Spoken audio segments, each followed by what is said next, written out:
દ્વારકાધીશ એક એવું નામ જે સાંભળતા જ મનમાં ભક્તિ અને શાંતિ છવાઈ જાય। ભગવાન શ્રી કૃષ્ણના અનેક સ્વરૂપોમાંથી એક છે દ્વારકાધીશ, એટલે કે દ્વારકાના રાજા। પણ શું તમને ખબર છે, દ્વારકા શહેર માત્ર એક રાજ્ય નહોતું, એ ભગવાન કૃષ્ણની એવી નગરી હતી જેને સ્વર્ગ કરતાં પણ સુંદર માનવામાં આવતી હતી। આજે આપણે જાણીશું દ્વારકાધીશની અદ્ભુત કથા, દ્વારકા નગરીનું રહસ્ય અને એ ચમત્કારો જે આજે પણ લોકોની શ્રદ્ધા વધારી દે છે।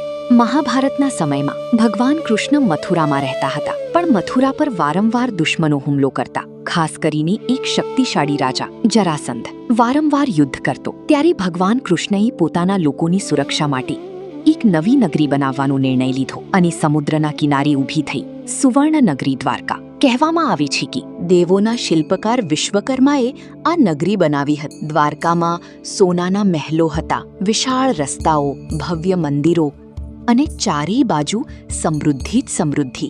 એટલે જ શ્રી કૃષ્ણને કહેવામાં આવ્યા દ્વારકાધીશ, દ્વારકાના રાજા। ભગવાન કૃષ્ણ માત્ર રાજા નહોતા, એ પોતાના ભક્તોના મિત્ર પણ હતા। કોઈ ગરીબ ભક્ત આવે તો એની મદદ કરતા, કોઈ દુઃખી આવે તો એને આશા આપતા। એટલે જ આજે પણ લાખો લોકો દ્વારકાધીશને પોતાના જીવનનો સહારો માને છે।